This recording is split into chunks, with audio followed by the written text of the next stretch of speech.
buenas noches, hermanos que nos siguen y nos escuchan a través de su canal 5Fe TV, el canal de la misericordia de Dios. Estamos en su programa católico Defiende tu Fe, del movimiento apostólico Semper Gaudens. Esta noche, hermanos, siguiendo con el mes de la Biblia, le traemos otro interesante tema relacionado a la Biblia. Ustedes quizás han escuchado hablar de los libros deuterocanónicos. ¿Saben ustedes qué son los libros deuterocanónicos? ¿Saben ustedes su origen? ¿Por qué algunas personas no católicas no los reconocen como tales? Pues muy bien, este es el tema que vamos nosotros a abordar en esta noche. Y para ello está con nosotros nuestro hermano Ronaldo, al que le damos las buenas noches. Buenas noches, Ronaldo, y nos va a acompañar en el desarrollo del tema. Entonces vamos a entrar en materia, pero antes queremos recordarles que el movimiento apostólico Semper Gaudens es un movimiento laical adscrito al Arzobispado de Panamá. Nos pueden encontrar en las redes como @sempergaudens, o pueden escribirnos a nuestro correo siemprealegres.panamá@gmail.com o entrar a nuestra página web www.sempergaudens.org. También esta noche tenemos ya por fin la grata noticia que a partir de la segunda mitad del programa pueden llamarnos. Ahí va a aparecer el teléfono pronto en pantalla. Es el 230-1955, 230-1955, va a aparecer en pantalla, y también pueden escribirnos por WhatsApp al 6615-7538, 6615-7538. Ambos teléfonos el señor director lo va a poner en pantalla en un momento para que ustedes lo anoten y puedan llamarnos y participar con nosotros en su programa. Así que vamos ya a entrar en materia, mi hermano Ronaldo, nos ponemos en la presencia del Señor y con la bendición de Él arrancamos. Así es, en el nombre del Padre y Padre, del Hijo y del Espíritu Santo. Amén. Señor, te damos gracias por permitirnos reunirnos para compartir tu palabra, tu doctrina. Te pedimos envíes tu Espíritu para que podamos desarrollar este tema según tu santa voluntad.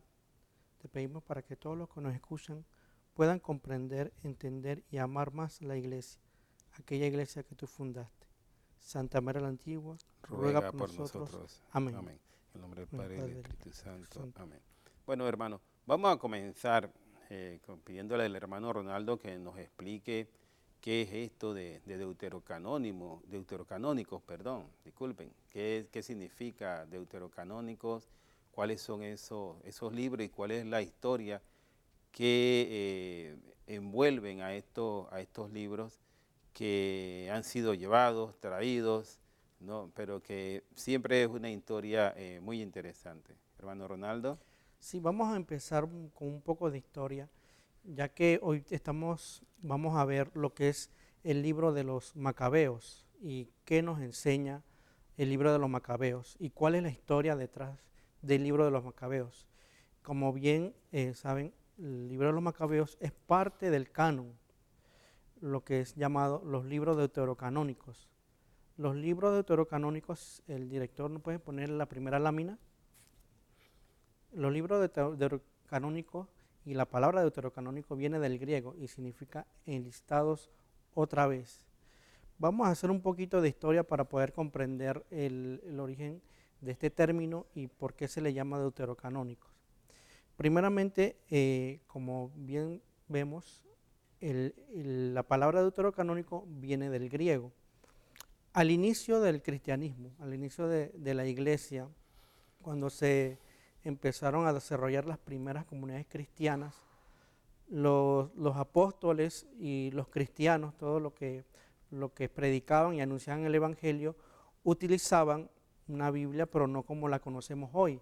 Utilizaban una Biblia o una versión del Antiguo Testamento, porque el Nuevo Testamento aún no estaba escrito, solamente estaba escrito el Antiguo Testamento. Esta versión de la Biblia se llama la versión de los 70 o la Septuaginta. esta versión de la Biblia está escrito en griego. Esta versión de la Biblia tenía 46 libros que actualmente tiene el canon completo. Los apóstoles y los cristianos, cuando anunciaban el Evangelio, los apóstoles utilizaban este texto, utilizaban esta versión de los 70, que incluía los libros deuterocanónicos. ¿Qué pasa? En el transcurso del nacimiento de la iglesia, como bien saben, los cristianos eran muy perseguidos no solamente por los romanos, sino también por los mismos judíos. Habían judíos que no gustaban con los cristianos y lo que hacía era perseguirlos o llevarles la contraria.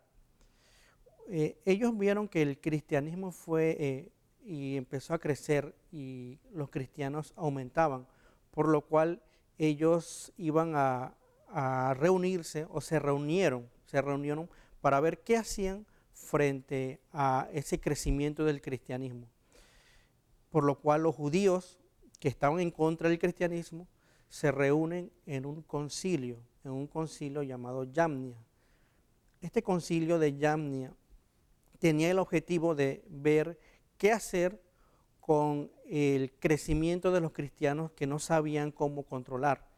Y ahí se habló de diferentes cosas, pero algunas de las cosas que se hablaron fue de los libros o de la Biblia que utilizaban los primeros cristianos. Ellos sabían que los primeros cristianos estaban utilizando la versión de los 70, la Septuaginta, y ellos, para hacerle una contra a ellos o para llevarle la contraria o para no utilizar la misma versión que ellos utilizaban, ellos... Que era todo del Antiguo Testamento. Sí, que eran todo del Antiguo Testamento. Ajá, claro, exactamente.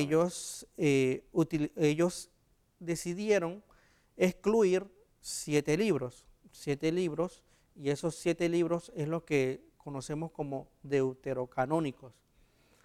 Si el director puede poner la segunda diapositiva para que conozcamos cuáles son estos 7 libros. El listado de los libros deuterocanónicos. Sería la segunda diapositiva, señor director.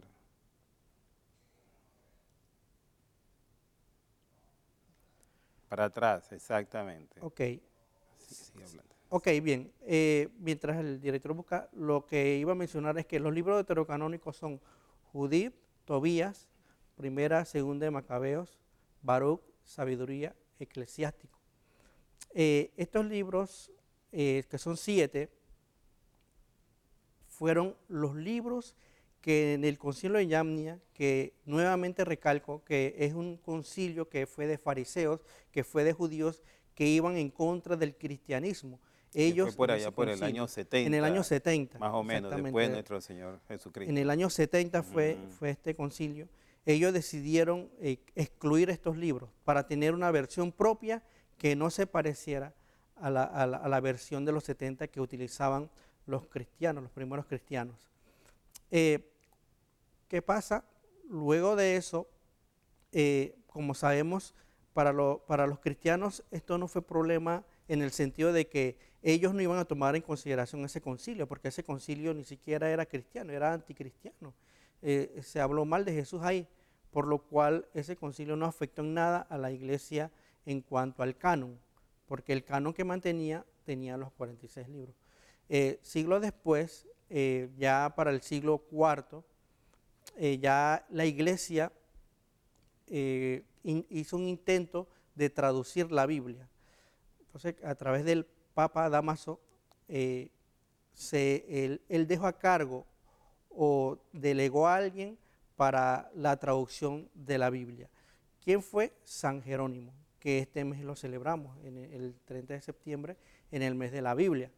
Él delegó a San Jerónimo la traducción de la Biblia al latín, y por lo cual San Jerónimo él se fue a estudiar la lengua hebrea, que era la lengua original en donde se habían escrito los libros.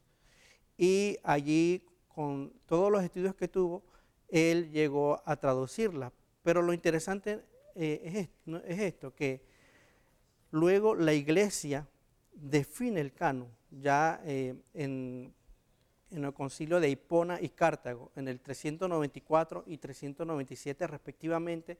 En esos dos concilios la iglesia se reúne para definir cuáles iban a ser los libros que iban a pertenecer al canon. Y de allí en esos concilios salió que iban a ser 46 libros del Antiguo Testamento y 27 libros del Nuevo Testamento, que es el canon que conocemos actualmente. ¿Qué pasa, hermanos? Pasan los siglos y vamos ahora al siglo XVI, en la Reforma Protestante. En la Reforma Protestante, Martín Lutero, ustedes saben que Martín Lutero se separó de la iglesia y él hizo una versión propia de la Biblia. Esta versión de la Biblia aún contenía estos 7 libros que hemos mencionado, los libros deuterocanónicos. Él no los sacó en ese momento, aunque él los colocó aparte, es decir, le dio menos valor a los que realmente eran el canon propio. Pero él no los excluyó del libro, de la Biblia, de la versión de él, sino que fue hasta siglos después que las sociedades bíblicas británicas fueron las cuales quitaron esos 7 libros, y actualmente es por eso que los hermanos protestantes van a ver que ellos tienen esos 7 libros menos en su Biblia. Los hermanos protestantes tienen 66 libros, de los cuales 39 son del Antiguo, lo cual a ellos les falta estos 7 libros que nosotros sabemos que son inspirados por Dios, por lo que le acabamos de decir. Como ya hemos mencionado, el concilio de Yamnia fue un concilio de fariseos, por la cual no podemos tomar validez de ese concilio. Y esto lo digo porque actualmente muchos hermanos protestantes se basan de ese concilio, y ellos muchas veces dirán, no, lo que pasa es que esos libros, como el pueblo judío era el pueblo de Dios y ellos son la autoridad, entonces ellos dijeron que no tenían que incluir esos 7 libros en la Biblia. Por eso es que ellos actualmente no tienen esos 7 libros. Pero ese es un argumento falso. ¿Por qué? Porque como ya hemos mencionado, ese concilio no era cristiano. Y segundo, porque la autoridad era la iglesia, porque Jesús fundó una iglesia, delegó a Pedro, a los apóstoles, y desde ese momento la iglesia es la autoridad plena para escoger el canon bíblico. Sí, muy bien, hermano, por este recorrido de varios siglos, Sí. para poder explicar lo que son los libros deuterocanónicos que ya los señalamos. Ahora vamos a hablar de dos libros de estos 7 libros deuterocanónicos, pero por eso había que explicar primero cuáles son los libros deuterocanónicos, porque vamos a tratar los libros de Macabeos. El libro 1 y el libro 2 de Macabeos, especialmente el libro 2 de Macabeos, tiene una importancia fundamental para nosotros los cristianos católicos, como lo vamos a ver ahora, y precisamente por lo que dicen estos libros que vamos a destacar ahora, es que Lutero decidió pues ponerlos aparte, porque estos libros sustentan, ¿no?, algunos principios que nuestra Iglesia Cristiana Católica ha mantenido, ¿sí?, desde sus inicios, y que no iba acorde con lo que Martín Lutero pensaba y sustentaba, y por eso fue que él decidió no tomar estos libros en cuenta, porque estos libros iban en contra de lo que él había planteado como reformas. Entonces vamos a hablar un poquitito ahora sobre quiénes eran los macabeos. ¿De dónde viene esto de macabeos? Sí, ok, vamos a hablar un poco ya profundizando el mismo tema del libro de los macabeos, porque como bien sabemos, todo libro en la Biblia tiene su enseñanza, y el libro de los macabeos tiene una gran enseñanza que tenemos. Pero para eso veamos qué es lo que nos habla el libro de los macabeos. Primeramente, es un poco de historia en cuanto al desarrollo de los macabeos. El conquistador macedonio Alejandro Magno, eso fue en el año 336 a.C., Él conquistó Europa, conquistó Asia, conquistó varias partes de África. Fue un conquistador. Casi todo el mundo Sí, conocido lo sí, conquistó él. exactamente, todo el mundo Ujú. conoció de ese Desde entonces. entonces. De ese entonces fue Mm. conquistado por él. Él tenía dominio sobre todo. Cuando él falleció, él murió, las regiones se dividieron en cuatro partes, de las cuales una de las partes correspondía a Israel, que es donde estaban los judíos. Esta región fue gobernada por los seleucidas, los cuales ellos tenían una creencia que era pagana, porque eran griegos. Ellos eran griegos, por lo cual sus costumbres, su cultura, todo lo que ellos hacían y su religión era griega y era pagana. Al principio no hubo problemas cuando ellos tenían el dominio del territorio, pero en el transcurso del tiempo eh, hubo unas diferencias, más que todo en el año 175 a.C. Y esto fue con el rey Antíoco IV, Epifanes. ¿Por qué? Porque este rey quería implementar, o más bien forzar a todos los pueblos a que lo que ellos creían se aplicara para todos, incluyendo los israelitas. ¿Qué pasa, hermanos? Como bien sabemos, los israelitas eran bien celosos de sus creencias y ellos tenían esa devoción a lo que ellos creían. Ellos tenían los mandamientos y sabían que solamente hay un Dios verdadero. Sin embargo, este rey quiso imponer la creencia sin importarle lo que ellos dijeran. Entonces, ahí hubo una diferencia. ¿Qué pasa? Al principio, cuando él trató de imponer esto, obviamente no iba a ser aceptado por el pueblo, pero hubieron judíos que sí empezaron a tomar esas costumbres y esas creencias y empezaron a alejarse de Dios. Tanto así fue que el templo de Jerusalén, ustedes saben que el templo de Jerusalén es un lugar muy sagrado para los judíos, es muy sagrado. El templo de Jerusalén fue profanado. ¿Por qué? Porque dentro del templo de Jerusalén se colocó una estatua de Zeus. ¿Saben quién es Zeus? Zeus es un dios mitológico. Eso era inconcebible, porque el templo solamente estaba consagrado para Dios. Y ahora colocar a Zeus ahí, ven cómo llegó el nivel de profanidad el rey Antíoco para quitar todo vestigio de lo que era el pueblo de Israel y colocarlo hasta en el templo. Tanto así, hermanos, que como bien he mencionado, hay muchos judíos que empezaron a agarrar esas costumbres. El templo de Jerusalén se convirtió en una especie de prostíbulo, porque ellos hacían diferentes cosas que eran paganas.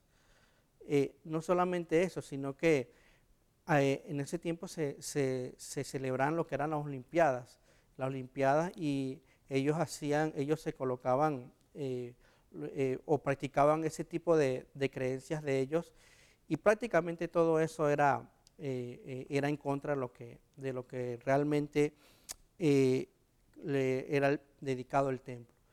Pero como todos sabemos, o como bien sabemos, siempre hay gente que a pesar de tantas cosas es fiel al pueblo, fiel a Dios, fiel a Dios. Y este fue el caso de Matías. Matías fue un hombre y no le gustó eso, y él empezó a defender a las creencias del pueblo judío contra estos paganos. Y la familia de él comenzaron a ir en contra de todo lo que los paganos ellos hacían, estos griegos. Uno de ellos era Judas Macabeo. Judas Macabeos, a ellos se le conoció como la familia de los Macabeos, porque significa martillo, ellos iban en contra. Al final de esto, los Macabeos, después de varias campañas, pudieron quitar todo lo que, o hacer que se fueran todas estas creencias paganas de allí, luchando por lo que el templo era realmente, y al final purificaron al templo. y actualmente y desde ese tiempo empezó a existir una fiesta que es el Hanukkah que celebran los judíos. Sí. Muy bien, gracias hermano Ronaldo. Vamos ahora a un breve, muy breve receso y no se separen del canal porque venimos con más de este tema sobre las enseñanzas del libro de los Macabeos.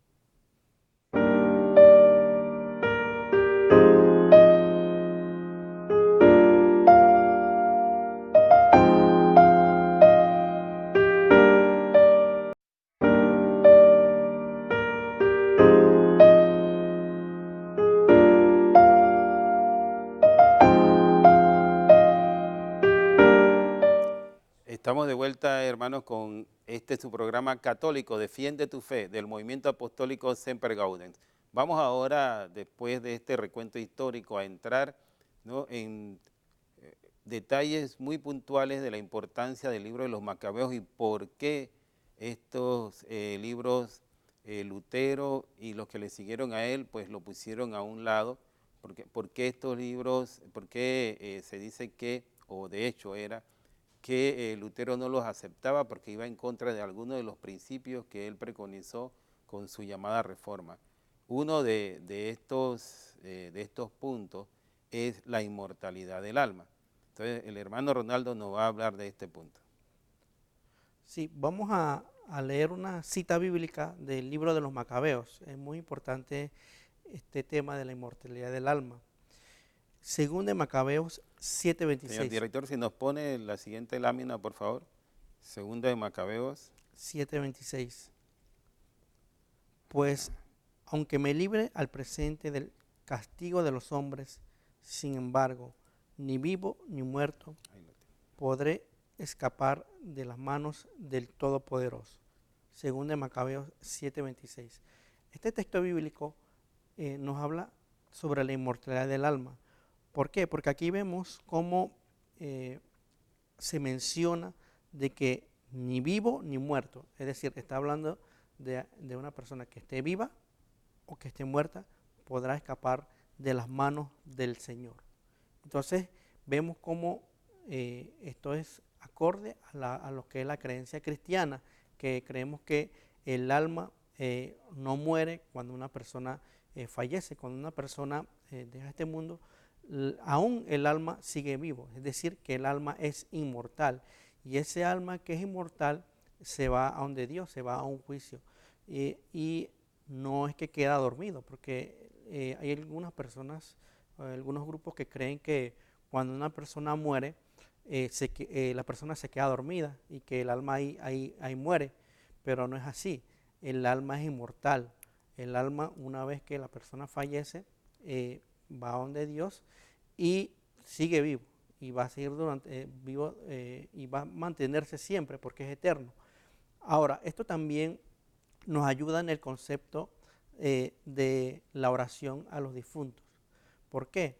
Porque si una persona ya falleció y esa persona aún no puede entrar al cielo porque aún no está totalmente purificada, uno puede orar por esa persona. Es decir, que la inmortalidad del alma está unida a la oración por los difuntos. Es por eso que la iglesia ora por aquellas personas que ya partieron. ¿Por qué? Porque sabemos que esas oraciones ayudan a esa persona una vez muerto. Y es por eso que la iglesia, cuando empezamos la misa, cuando hacemos oraciones, nosotros pedimos por nuestros hermanos ya difuntos. Y este texto bíblico prueba de que después de este mundo, el alma todavía sigue viva. Sí, yo creo que este texto es muy importante y de allí la relevancia del libro de los Macabeos, porque además de que hay otros textos bíblicos que apuntan hacia lo que estamos nosotros hablando, apunta muy directamente a sustentar este principio religioso que nuestra Iglesia Cristiana Católica preconiza. De allí entonces que Lutero, como él no creía en este asunto de la inmortalidad del alma, pues simplemente dice, no, este libro no lo vamos a tomar en consideración porque este libro no plantea lo que yo pienso con relación a estos puntos. Y de allí que nuestros hermanos esperados tampoco creen en eso, porque le faltan esos libros, como ya bien lo planteó o lo explicó nuestro hermano Ronaldo.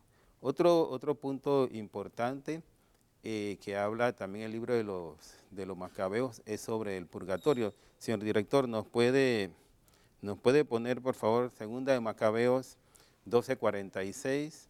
Segunda de Macabeos 12:46, aquí la tenemos. En este texto podemos nosotros encontrar el hecho de que un poquito de historia relacionada a esto. Judas, llamado Macabeo, ¿no? Encontró que algunos de sus soldados ya muertos tenían dentro de sus vestiduras objetos contaminados que habían extraído de una comunidad que ya estaba, que no era afín a las creencias de los judíos, es decir, una de las comunidades griegas dentro del área de Judea. Entonces, él, preocupado por el destino del alma de sus soldados, pues envió a Jerusalén un aporte para que los sacerdotes en Jerusalén hicieran un acto de expiación, o sea, de oración por por el alma de estos judíos. Y de allí que tenemos este texto. ¿Nos pone nuevamente el texto, señor director, por favor?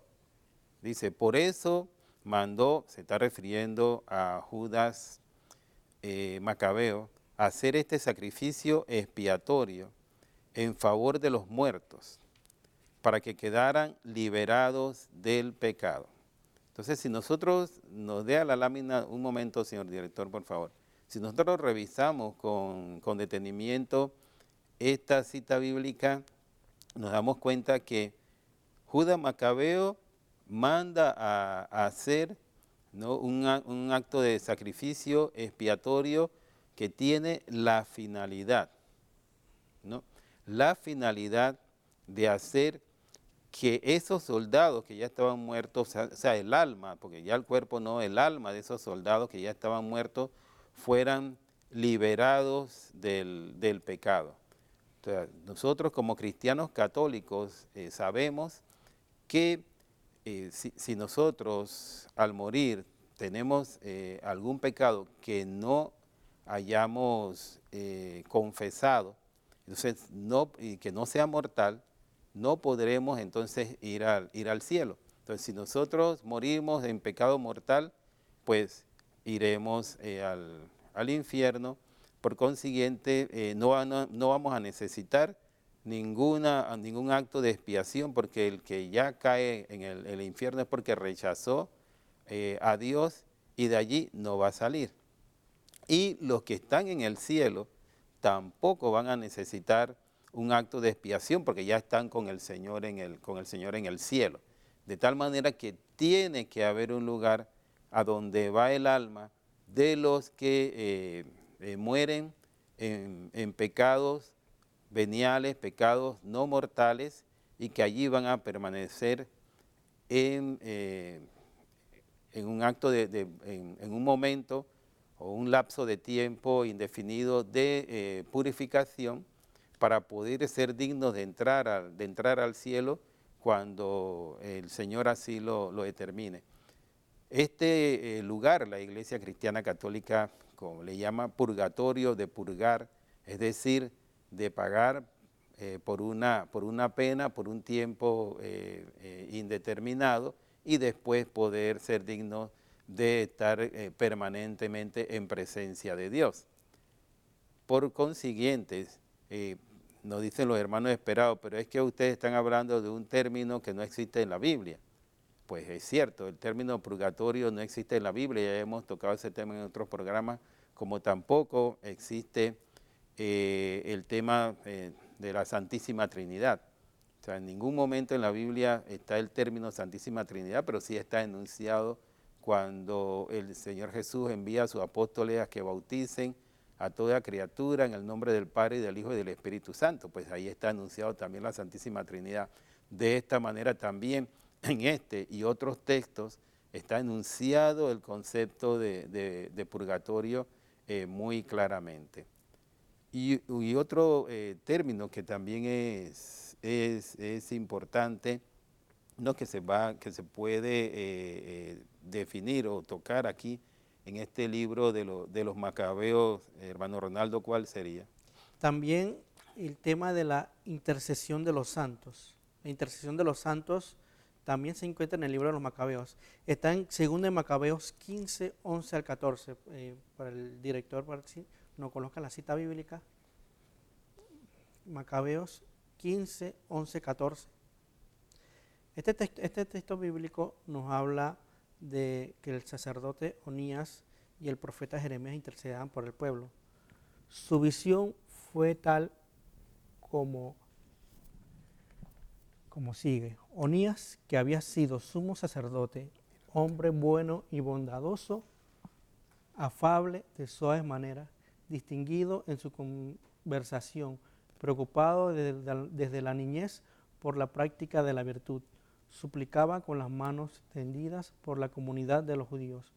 Luego se apareció también un hombre que se distinguía por sus blancos cabellos y su dignidad, rodeado de admirable y majestuosa soberanía.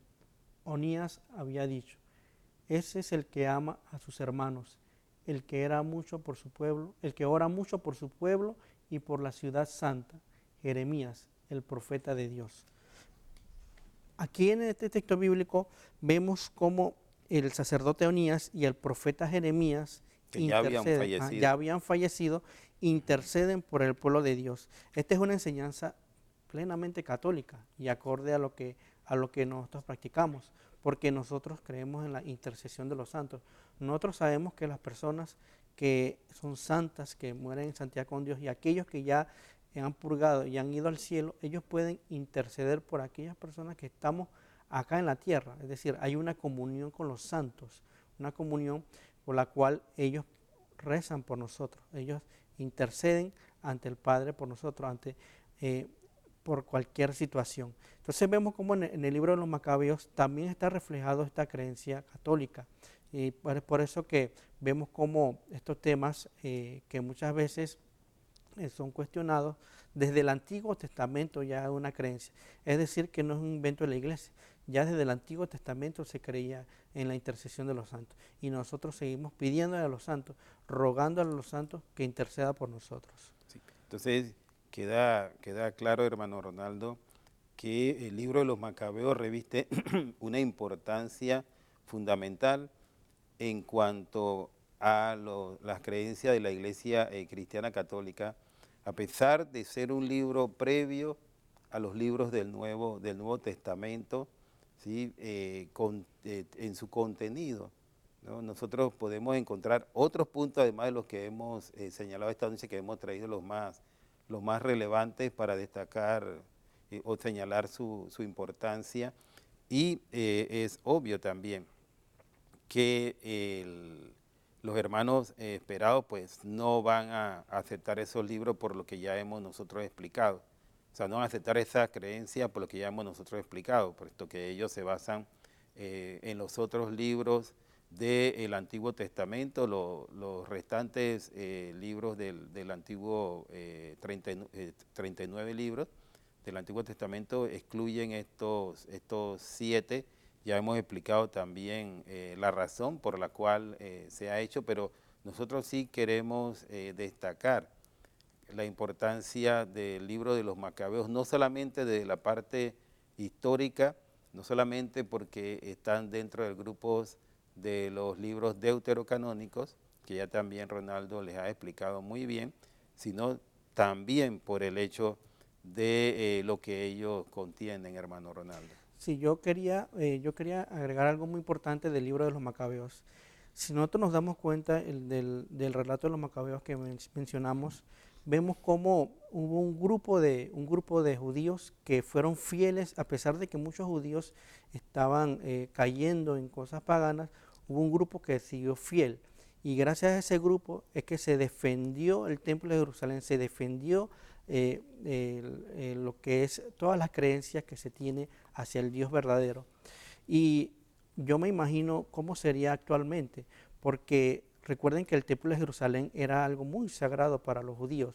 Es como si en una parroquia de nosotros pusieran algo que no tiene nada que ver con la fe católica y profanaran el templo. ¿Cómo nos sentiríamos nosotros si un templo católico, una parroquia de nosotros así profanado? Nos sentiríamos no solamente tristes, sino también nosotros, si realmente amamos, nosotros defenderíamos lo que realmente amamos. Y es parte de lo que nosotros hacemos aquí, defensa de la fe católica. Porque así mismo como se levantó la familia de los macabeos, Judas Macabeos, que sabía que, que él amaba a Dios y seguía a Dios y seguía fiel a Dios, sabía que lo que se hacía era incorrecto. Asimismo nosotros, también un mensaje para nosotros los católicos. ¿Cómo está nuestra fe católica? ¿Realmente amamos nuestra fe católica? ¿Defendemos esa fe católica como lo hicieron los macabeos? ¿Estamos dispuestos a defender esa fe? Y es parte de lo que hacemos en este programa, defensa de nuestra fe católica. Sí. Y es bueno también recordarle a nuestros hermanos que cuando hablamos de macabeos, como ya también explicó Ronaldo, pues no es que ellos se llamaban macabeos, eran Matías y los hijos de él, especialmente Judas, que fue el que más se destacó por su valentía, ¿no? Y que después de años de lucha lograron expulsar a los griegos del territorio judío. Pero como Judas era tan valiente, ¿no? Le pusieron como apodo martillo, y esto es lo que quiere decir macabeo. De allí que entonces a toda la familia de Matías, ¿no? Los llamaban macabeos, pero no es que ese era el nombre de ellos, y eso ya se quedó para el libro primero y segundo, ¿no? del Antiguo Testamento, como ya hemos nosotros enumerado. Creo que vale la pena insistir, hermano Ronaldo, ¿no? en la importancia en conjunto de estos libros deuterocanónicos. Así es, esa importancia dentro de la iglesia, porque actualmente muy poca gente pocos católicos conocemos o leemos estos libros y sabemos cuál es la enseñanza que nos dan estos libros. Tal vez algunos recién se enteran de lo que enseña el libro de los Macabeos. Entonces, es parte de nosotros. Nosotros solamente hemos relatado o hecho un resumen de lo que habla el libro de los Macabeos. Así que, hermanos, también lo invitamos a que haga lectura del libro de los Macabeos y descubra todas estas enseñanzas que nos da la defensa de esa fe, la intercesión de los santos, el purgatorio, la oración por los difuntos. Todo esto que se encuentra en estos libros que lastimosamente está excluido en los hermanos separados, pero vemos por qué. Porque muchas de esas creencias estaban en contra de lo que Martín Lutero quería creer, que estaba formando su creencia. Y sin embargo, nosotros seguimos manteniendo el canon bíblico, el canon correcto que fue definido en los concilios de la Iglesia Católica. Sí, y precisamente este punto, hermano, hay también que resaltarlos. O sea, debemos tener claro que antes del siglo IV, solamente en forma escrita teníamos el Antiguo Testamento, la Septuaginta, que fue tema de un programa anterior y que ya también ha explicado el hermano Ronaldo. Después, a partir de finales del siglo IV, pues la Iglesia Cristiana Católica dio al mundo, por la inspiración del Espíritu Santo, la Sagrada Biblia o la Sagrada Escritura tal cual como las tenemos hasta el presente. Durante 15 siglos solamente se siguió la Sagrada Escritura, las Sagradas Escrituras tal cual como nosotros las tenemos al presente, con su totalidad de 73 libros, incluyendo los 46 del Antiguo Testamento. Ya en el siglo XVI, con la revuelta de Martín Lutero, pues él le llama la atención el hecho de que se encuentra con libros que no apoyan, ¿no? los planteamientos doctrinales de él, y por eso entonces estos libros los excluye, especialmente los libros de los macabeos, entonces se aparta dentro de la Biblia, pero sin sacarlos los libros deuterocanónicos.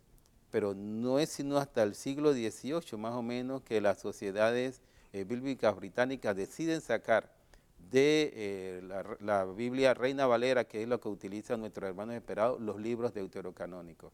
Pero sin embargo, como el poder de Dios es tan grande, pues muy recientemente, ¿no?, la Reina Valera ha sacado una versión que llaman ellos dorada, ¿no?, con todos los libros deuterocanónicos, es decir, que han vuelto, ¿no?, a la Biblia tal cual como se había mantenido desde un principio y que la Iglesia Cristiana Católica ha mantenido por todo este periodo de 2000 años. Que creo que hemos logrado el objetivo de ilustrar a nuestros hermanos en este mes de la Biblia, ¿sí?, sobre los libros deuterocanónicos y los libros de los macabeos. El próximo programa continuaremos con otro tema de la Biblia, ¿no?, siguiendo con el mes de septiembre, que es dedicado a las Sagradas Escrituras.